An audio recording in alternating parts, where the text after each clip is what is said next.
കൃഷ്ണായ വാസുദേവായ ഹരയേ പരമാത്മനി പ്രണതക്ലേശനാശായ ഗോവിന്ദായ നമോ നമഃ. ശ്രീകൃഷ്ണാർപ്പണമസ്തു. സർവത്ര ഗോവിന്ദനാമ സങ്കീർത്തനം. ഗോവിന്ദ ഗോവിന്ദ. ഗുരുവായൂരപ്പ ശരണം. നമ്മൾ 262 ആണല്ലോ കഴിഞ്ഞത്. 62 ചെയ്തു അല്ലേ.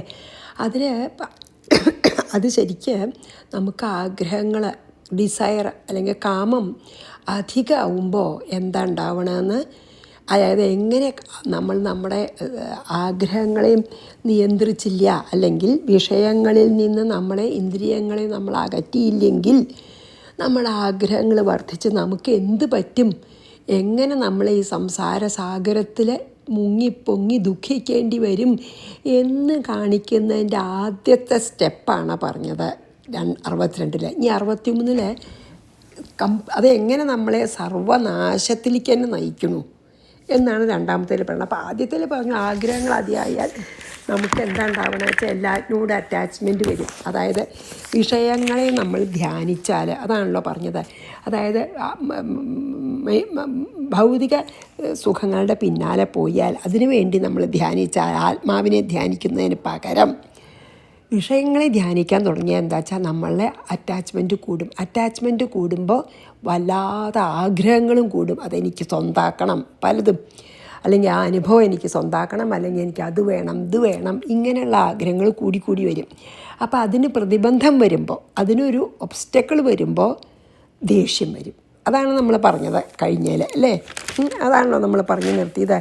അങ്ങനെ നമ്മൾ ആത്മാവിനെ തേടുന്നതിന് പകരം ആത്മസുഖം നമുക്ക് എന്താണെന്ന് അറിയാത്തതുകൊണ്ടേ നമ്മൾ ശരിക്കും പറയാച്ചാൽ അൺനോയിങ്ലി, അറിയാതെ തന്നെ നമ്മൾ അതിനാണ് ശ്രമിക്കുന്നതെങ്കിലും ആത്മസുഖം എന്താണെന്ന് ഇതുവരെ അറിയാത്തതുകൊണ്ട് നമ്മൾ ആ സുഖം തേടി നമ്മൾ പുറത്തൊക്കെ വിഷയങ്ങളിലേക്ക് പോയാലാണ് ഈ പറയണ പോലെ അവസാനം അത് സാധിക്കാഞ്ഞിട്ട് നമ്മൾ ക്രോധത്തിൽ കലാശിക്കുന്നു പറയും. ഈ ക്രോധത്തിൽ നിന്ന് എന്തുണ്ടാവുന്നു, അങ്ങനെ ദേഷ്യം വന്നിട്ട് അവസാനം സർവനാശത്തിലേക്ക് തന്നെ നമ്മളെ ഈ ആഗ്രഹങ്ങൾ, നമ്മൾ ഇന്ദ്രിയങ്ങളെ ഡിസിപ്ലിൻ ചെയ്യാണ്ടിരുന്നാൽ, ഇന്ദ്രിയങ്ങളെ അടക്കാതിരുന്നാൽ അവസാനം നമ്മളെ അത് സർവനാശത്തിലേക്ക് തന്നെ നയിക്കുന്നു പറയുകയാണ് അടുത്ത ശ്ലോകത്തിൽ കേട്ടോ.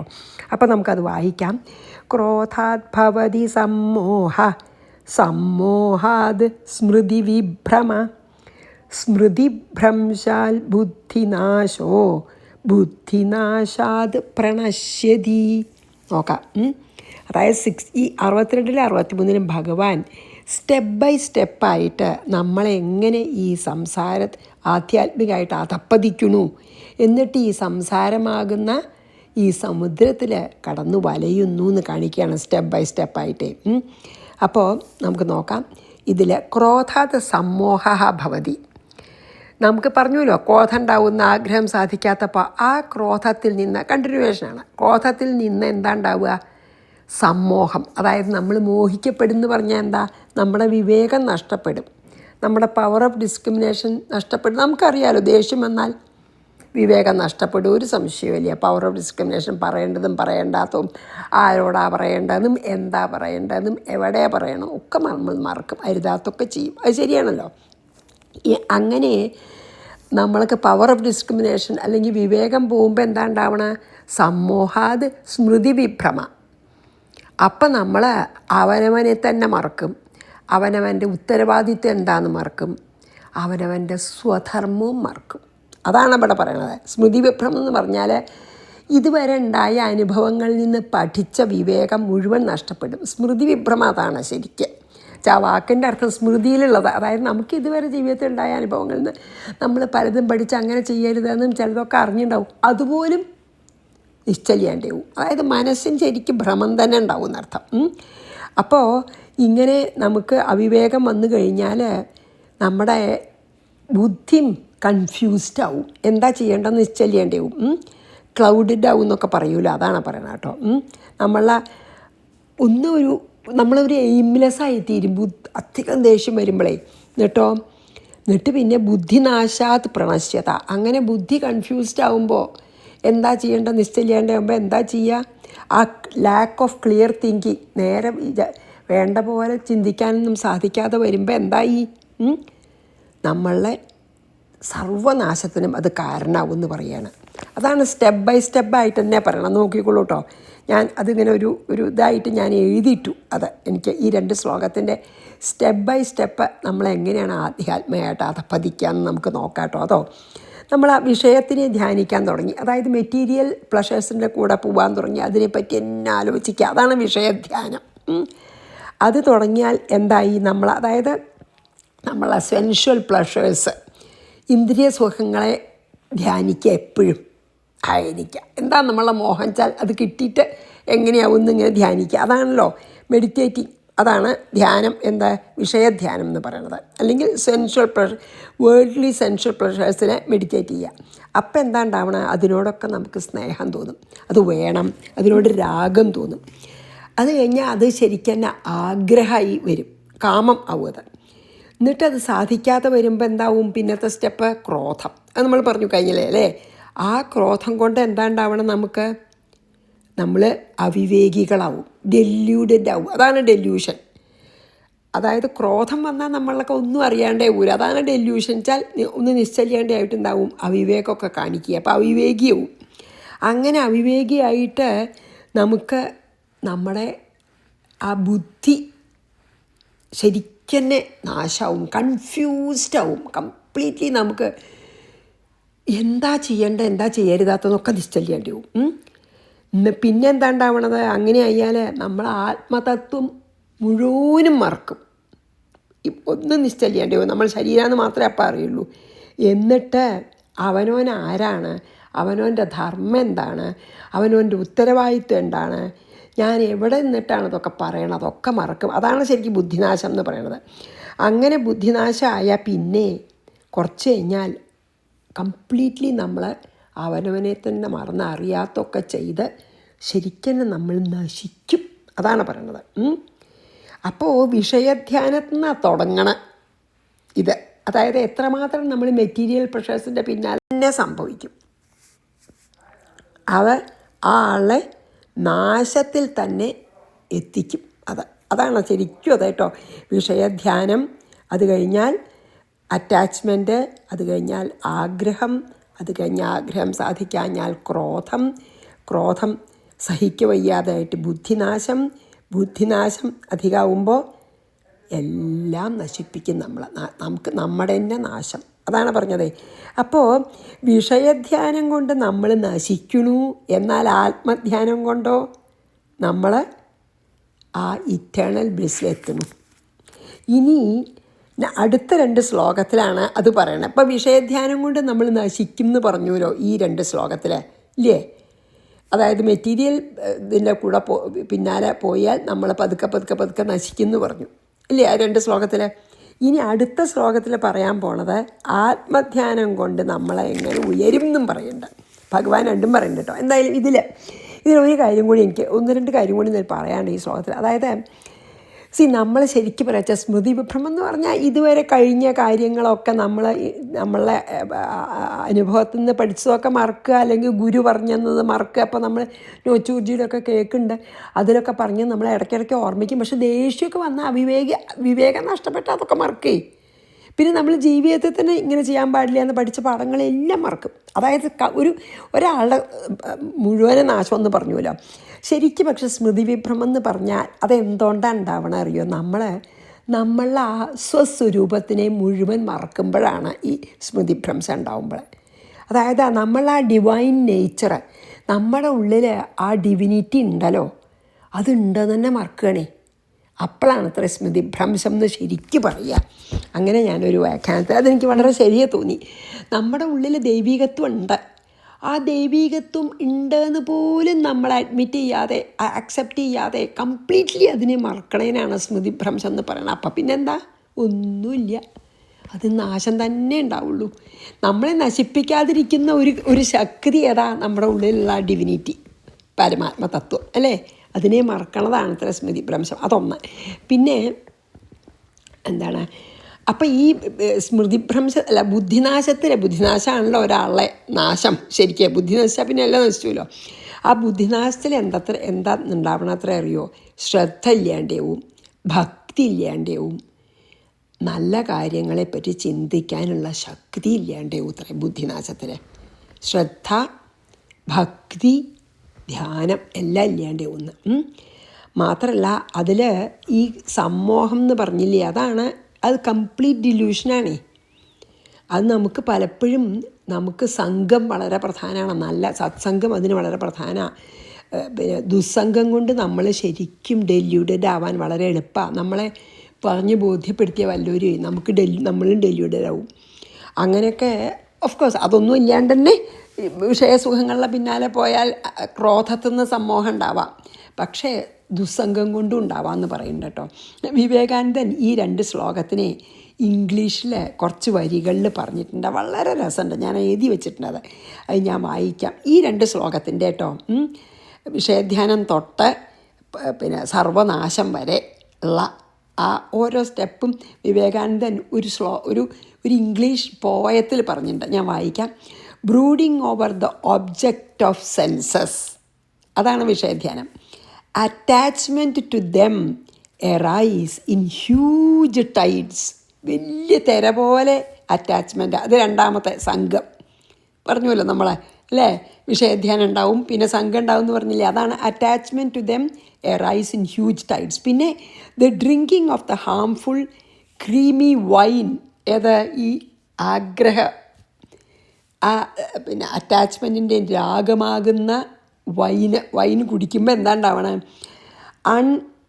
Leeds one to the hunger to indulge. ഇനിയും അതിലേക്ക് ഇറങ്ങണം, ഇനി എനിക്ക് രസം വേണം, ഇനി എനിക്ക് ആ വിഷയസുഖം അനുഭവിക്കണമെന്ന് തോന്നും. അതാണ് കാമം. 3ാമത്തെ സ്റ്റെപ്പ് വിഷയധ്യാനം, സംഘം, കാമം. പിന്നെ അത് സാധിക്കാതിരിക്കുമ്പോഴല്ലേ ക്രോധം വരണേ. അതിലല്ലേ നമ്മൾ ആദ്യത്തെ ശ്ലോകം നിർത്തി.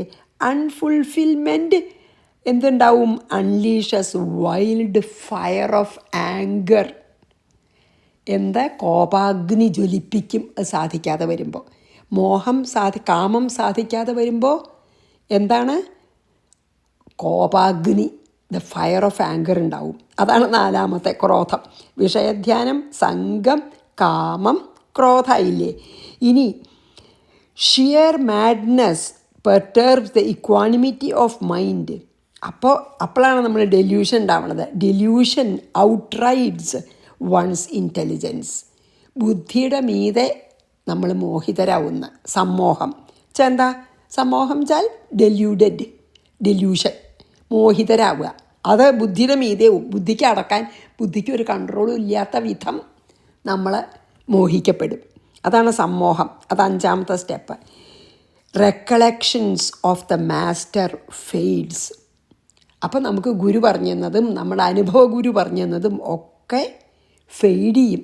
റെക്കളക്ഷൻ, നമ്മൾ മനസ്സിലാക്കിയിരുന്ന എല്ലാ നല്ല തത്വങ്ങളും നഷ്ടപ്പെടും നമുക്ക്. അത് ഓർമ്മയില്ലാതെ സ്മൃതിഭ്രംശം പറഞ്ഞില്ലേ നമ്മൾ 6ാമത്തെ സ്റ്റെപ്പ്. പിന്നെ his teachings recedes into ഒബ്ലീവിയൻ. നമ്മൾ ഇതുവരെ മനസ്സിലാക്കിയ തത്വങ്ങളും നല്ല കാര്യങ്ങളും ഗുരുവെന്ന് പഠിച്ചതും സത്സംഗം കൊണ്ട് ഉണ്ടായതും ഒക്കെ ഈ ദേഷ്യത്തിൻ്റെ ലഹളയിൽ ആ ബുദ്ധി തന്നെ നശിക്കും, ബുദ്ധിനാശം. അതാണ് his teachings recedes into oblivion എന്ന് പറഞ്ഞു. അതായത് ബുദ്ധിനാശം. Alas the chariot runs headlong. അപ്പം എന്താ? കൺട്രോളില്ലാതെ ഒരു രഥം ഓടണ പോലെ ഓടും. Into the abysmal pit of annihilation. നാശത്തിലേക്ക് നമ്മുടെ ഈ രഥം ഓടി തലകുത്തി വീഴും എന്ന എത്ര നന്നായിട്ട് വിവേകാനന്ദൻ പറഞ്ഞിരിക്കുന്നു. ആ എല്ലാ സ്റ്റെപ്സും നോക്കൂ. വിഷയധ്യാനം, സംഘം, കാമം, ക്രോധം, സമ്മോഹം, ഡെല്യൂഷൻ, സ്മൃതിഭ്രംശം, മറവി, അതായത് ഇൻ്റലിജൻസ് ഒന്നും ശരിക്കും വർക്ക് ചെയ്യില്ല, ബുദ്ധിനാശം, ആൻഡ് ദെൻ ഈ സംസാരഗർത്തത്തിലേക്കുള്ള വീഴ്ച, നാശം, പരിപൂർണ നാശം. അങ്ങനെ 8 സ്റ്റെപ്പ് വിവേകാനന്ദ. അത് ഞാൻ വായിച്ചതാണ് കേട്ടോ. അപ്പോൾ അത് ഞാൻ എഴുതിയിട്ടതാണ്. അപ്പോൾ നമ്മൾ വിഷയസുഖങ്ങൾക്ക് വേണ്ടി ചിലവാക്കണ അതേ ശക്തി, വിഷയസുഖങ്ങളെ കിട്ടാൻ വേണ്ടിയിട്ട് മാത്രം ചിലവാക്കുന്ന അതേ ശക്തി നമ്മൾക്ക് ആത്മാവിനെ കിട്ടാൻ ചിലവാക്കിയാലോ? എന്നാൽ നമുക്ക് എന്തുണ്ടാവുമെന്ന് ഇനി 64 പറയുന്നുണ്ട് കേട്ടോ. മാത്രമല്ല നമുക്കിപ്പോൾ ഈ പറഞ്ഞതൊക്കെ നമ്മൾക്ക് ശങ്കരാചാര്യരുടെ പിന്നെ ഭജഗോവിന്ദത്തിലുണ്ടല്ലോ അല്ലേ, നിസ്സംഗത്വേ അല്ല സത്സംഗത്തെ നിസ്സംഗത്വം നിസ്സംഗത്വേ നിർമോഹത്വം നിർമോഹത്വേ നിശ്ചലതത്വം നിശ്ചലതത്വേ ജീവൻ മുക്തി. അപ്പം ഈ സംഘം വിഷയധ്യാനം കഴിഞ്ഞാൽ സംഘമാണല്ലോ നമുക്കിവിടെ രണ്ടാമത്തെ പോയിൻ്റ്. ആ സംഘം ഉണ്ടായാൽ, അപ്പം സത്സംഗം ഉണ്ടായാൽ നമുക്ക് നിസ്സംഗത വരും, അറ്റാച്ച്മെൻ്റ് ഇല്ലാണ്ടേ പോവും. നിസ്സംഗത ഉണ്ടായാൽ മോഹം ഇല്ലാണ്ടേ പോവും. മോഹമില്ലെങ്കിൽ നല്ല മനസ്സ് നല്ല ശാന്തമാവും. എന്നിട്ടോ അങ്ങനെ ശാന്തമായ മനസ്സിൽ ജ്ഞാനം ഉദിച്ച് നമ്മൾ ജീവൻ മുക്തനാവും എന്ന് ശങ്കരാചാര്യം പറഞ്ഞു. പിന്നെ ഒരൊറ്റ പോയിൻ്റും കൂടി എനിക്കിതിൽ പറയാണ്ട്. എന്താ അറിയോ, ഞാൻ നൊച്ചൂർജിയുടെ വായിച്ചപ്പോൾ അതിലൊരു ഒരു ഒരു ഒരു ഇതിൽ അദ്ദേഹം പറയുന്നുണ്ട്. അതായത് എനിക്കത് വളരെ ശരിയായി തോന്നി. നമുക്ക് ഒരു കാര്യം നമ്മുടെ കയ്യിൽ, ആ വർത്തമാന കാലത്തിൽ ഒരു കാര്യം നമുക്ക് സ്വന്തമായിട്ടുണ്ട്. എന്താ അറിയോ, ടൈം. നമ്മളെ ശരിക്കും പറയാച്ചാൽ നമ്മുടെ കറൻസിയാണ് ടൈം എന്ന് അദ്ദേഹം പറയുന്നുണ്ട്. അതായത് അത്ര പ്രഷ്യസാണ് നമ്മളെ കയ്യിലുള്ള സമയം. ആ ടൈമാണ് നമ്മുടെ ജീവിതമല്ലേ, ഓരോ നിമിഷമാണല്ലോ ജീവിതം ഉണ്ടാക്കണത്. അപ്പോൾ വർത്തമാനത്തിൽ നമുക്ക് അവൈലബിൾ ആയിട്ടുള്ള ഒരു നിധിയാണ് എന്ത്, സമയം. അതിനെ വേണ്ട പോലെ ഉപയോഗിച്ചാൽ സമയത്തിനെ നമ്മൾ എന്ത് പറയാം, ഈശ്വരൻ എന്ന് പറയാം. സമയത്തിന് വേണ്ട പോലെ ഉപയോഗിക്കുമ്പോൾ സമയത്തിന് ഈശ്വരൻ എന്ന് പറയാം വർത്തമാന കാലത്തിൽ കേട്ടോ. സമയത്തിന് നമ്മൾ വേണ്ട പോലെ അല്ലാതെയാണ് ഉപയോഗിക്കണ ചോട്ടെ, അതിൻ്റെ പേരാണ് ഇത്രേ സംസാരം എന്ന്, വേൾഡ് എന്ന്. വേണ്ട പോലെ ഉപയോഗിച്ചാൽ അത് ഈശ്വരനാണ്, വേണ്ട പോലെ ഉപയോഗിച്ചില്ല, റോങ് വേയിൽ ഉപയോഗിച്ചാൽ അത് വേൾഡാണ്. അത് എന്താ വെച്ചാൽ നമ്മളെന്തിപ്പോൾ വേൾഡ് നമുക്ക് ചെയ്യാതെ പറ്റൊന്നുമില്ല എല്ലാ കാര്യങ്ങളും അല്ലേ. നമുക്ക് വ്യാവഹാരികത്തിൽ എല്ലാ കാര്യങ്ങളും നമുക്ക് ചെയ്യേണ്ടേ, ഈ ശരീരം വീഴണവരെ. അപ്പം ഭഗവാൻ പറഞ്ഞ് ചെയ്തോളൂ. ആ ഈച്ച് മൊമെൻറ്റും എനിക്കായി ചെയ്യുക, അല്ലെങ്കിൽ എന്നെ മനസ്സിൽ വിചാരിച്ച് ചെയ്യൂ. എന്നാൽ നിൻ്റെ ഓരോ മിനിറ്റ് ഓരോ നിമിഷവും ഞാനാണ്. നീ എന്നെ വിചാരിക്കാതെ വെറുതെ എന്തെങ്കിലും ആഗ്രഹിച്ച വിഷയങ്ങളെ ധ്യാനിച്ച് ചെയ്യുമ്പോൾ എന്തായി, അത് സംസാരമായിട്ട് മാറുകയാണ്. അപ്പോൾ സംസാരത്തിൽ ഇരിക്കുമ്പോൾ തന്നെ നീ എന്നെ വിചാരിച്ച് അങ്ങനെ സ്മരണയോടുകൂടി ചെയ്തോളൂ. അപ്പം നിനക്ക് ഞാൻ മാത്രമേ ഉണ്ടാവുള്ളൂ സംസാരത്തിൽ. എത്ര നല്ലതല്ലേ. അപ്പോൾ ടൈമാണ് നമ്മുടെ കറൻസി എന്ന് ആലോചിക്കണം. ടൈമാണ് നമ്മളെ ഏറ്റവും പ്രഷ്യസായിട്ട് നമുക്ക് വർത്തമാനകാലത്തിലുള്ളൊരു നിധി എന്നാണ് പറയുന്നത്. അതെനിക്ക് വളരെ ഇഷ്ടപ്പെട്ടു. അപ്പം എനിക്കറിയില്ല, എനിക്ക് ഉള്ളിൽ തട്ടിയ പോലെ നിങ്ങളോട് പറഞ്ഞു തരാൻ പറ്റുമെന്ന് എനിക്ക് അറിയില്ല കേട്ടോ.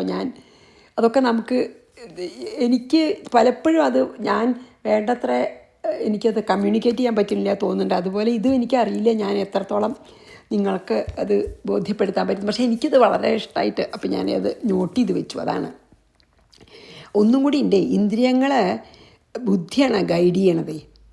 അതായത് ബുദ്ധിയാണ് ഇന്ദ്രിയങ്ങളെ ഗൈഡ് ചെയ്യേണ്ടത്.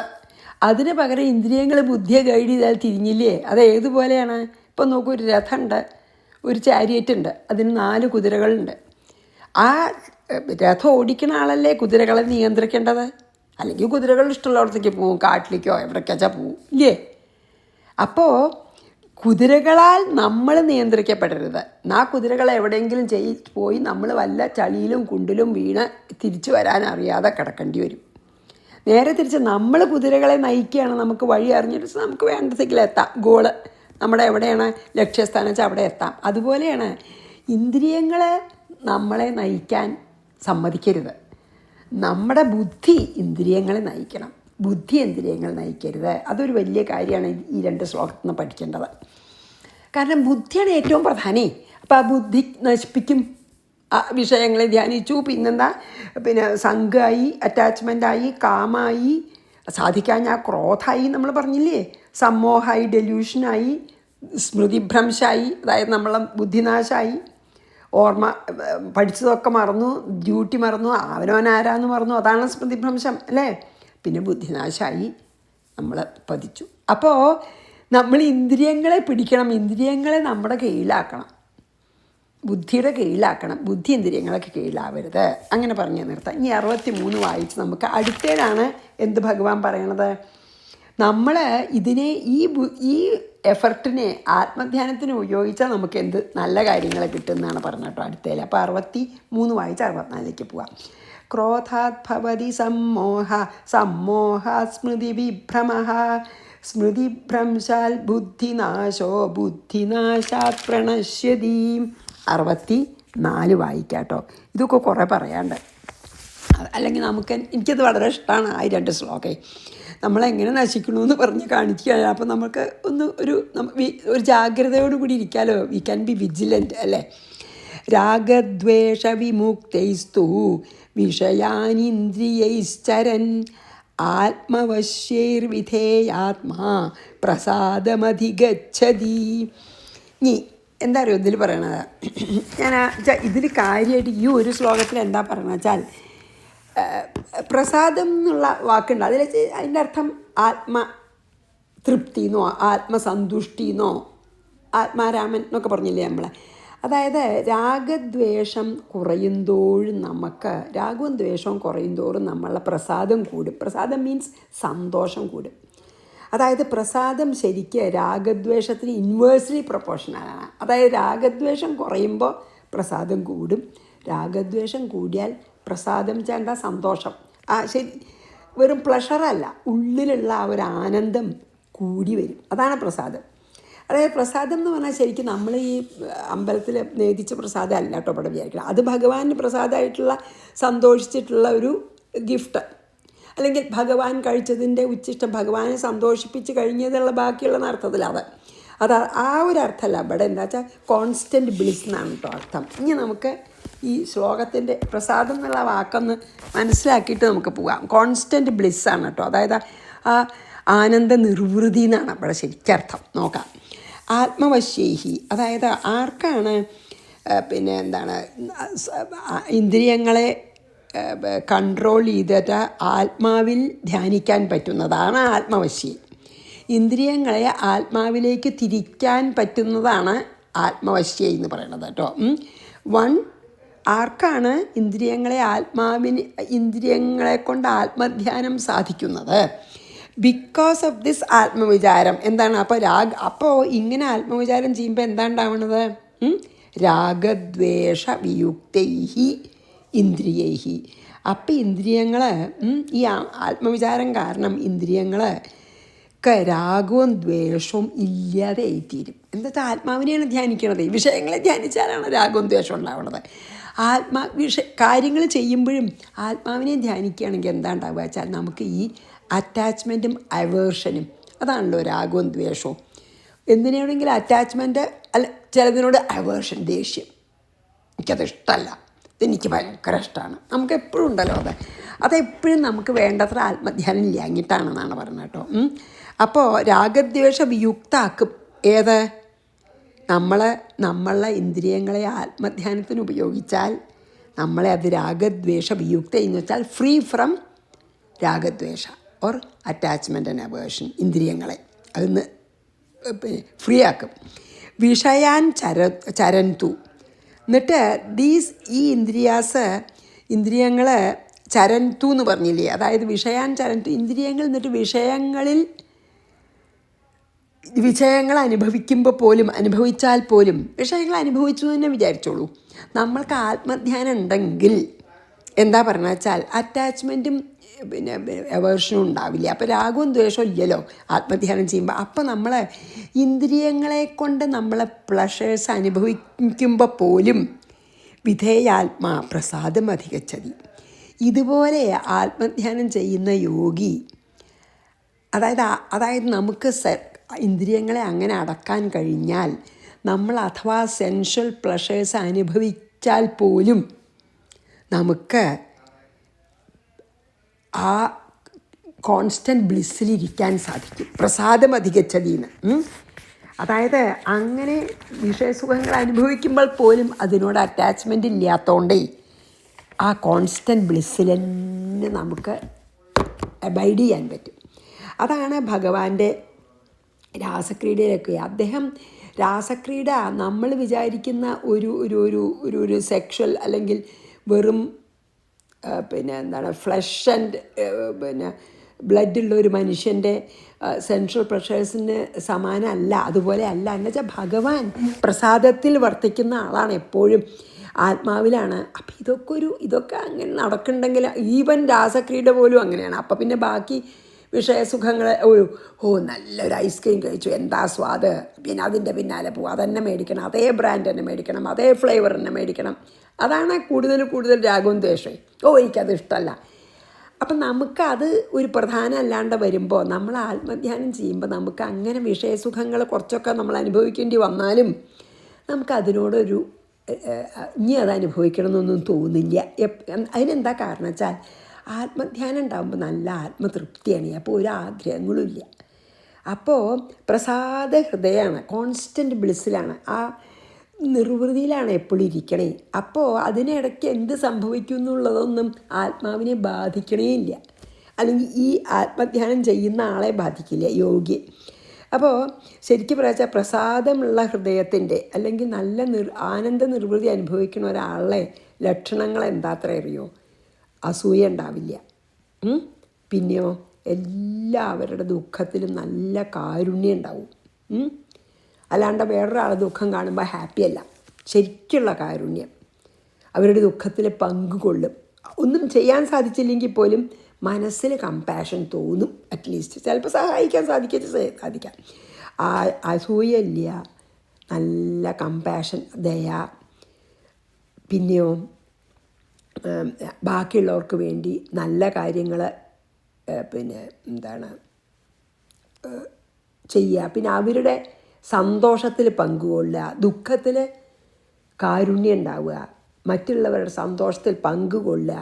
ഇതൊക്കെയാണ് ഹാപ്പി ആയിട്ടുള്ള ഒരാളെ, അല്ലെങ്കിൽ ഭഗവാനെ എപ്പോഴും ധ്യാനിച്ച് ഭഗവത് സ്മൃതി ഉള്ള ഒരാളുടെ ലക്ഷണങ്ങളാണ്. പിന്നെയോ ആരെപ്പറ്റും നെഗറ്റീവായിട്ടൊന്നും പറയില്ല, അയാളുടെ സ്വഭാവം അനുസരിച്ച് പെരുമാറുന്നു, അങ്ങനെയുള്ളൊരു ആറ്റിറ്റ്യൂഡ്. അപ്പോൾ ഇങ്ങനെയുള്ള ഒരാളുടെ മൈൻഡാണ് എപ്പോഴും സന്തോഷമായിട്ടിരിക്കുക. മീൻസ് സർവത്ര സമഭാവനയാണ്.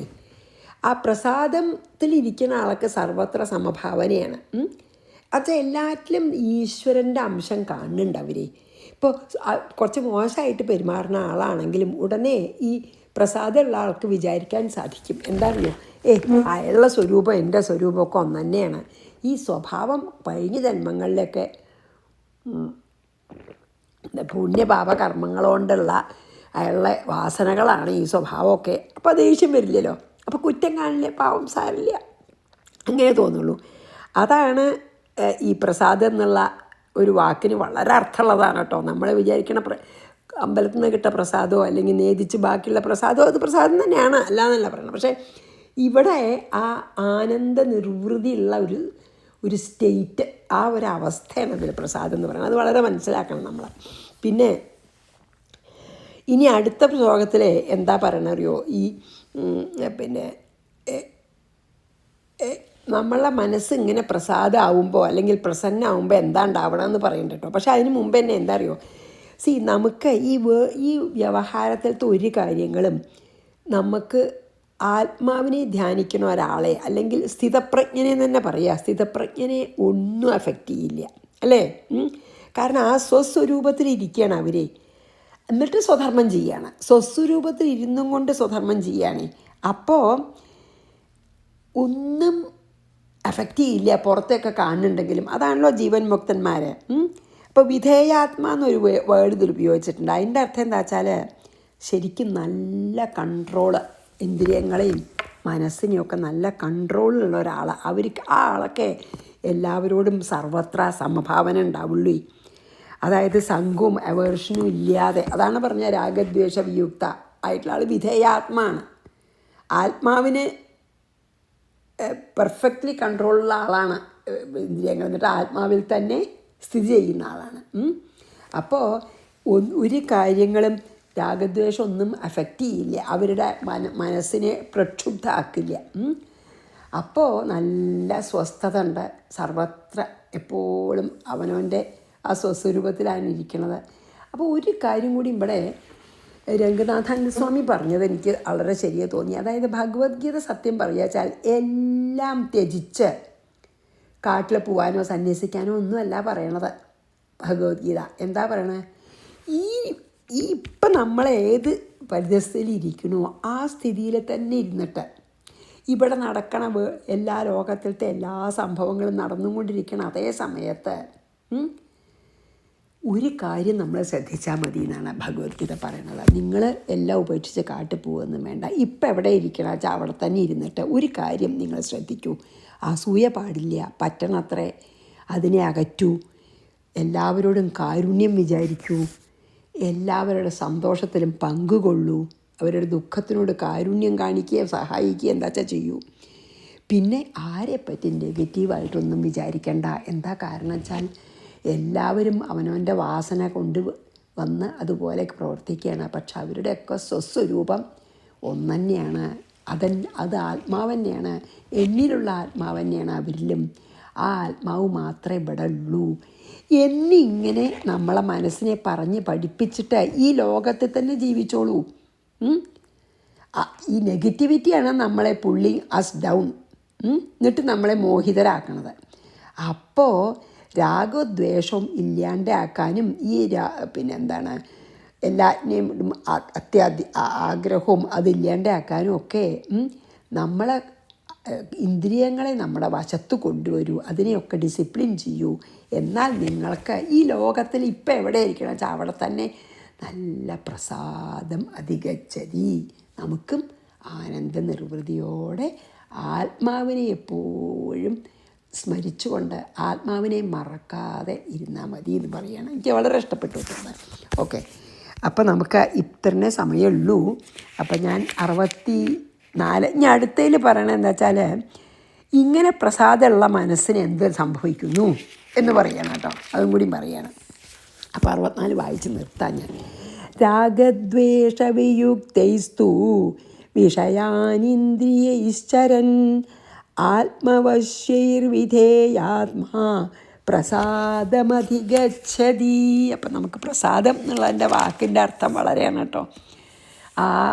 ആ ഒരു നല്ല മനം സർവത്ര സമഭാവനയോട് കൂടിയിട്ടുള്ള ആ ആനന്ദ നിർവൃതിയുള്ള ഒരു സ്റ്റേറ്റാണ്. അതിൽ നമ്മളെല്ലാവരും ഭഗവാൻ അതിലേക്ക് കൊണ്ടെത്തിക്കട്ടെ എന്ന് പ്രാർത്ഥിച്ച് നിർത്തുന്നു. ശ്രീകൃഷ്ണാർപ്പണമസ്തു. സർവത്ര ഗോവിന്ദ നാമ സങ്കീർത്തനം. ഗോവിന്ദ ഗോവിന്ദ. സമസ്താപരാധം ക്ഷമസ്വമേ. ഗുരുവായൂരപ്പ ശരണം.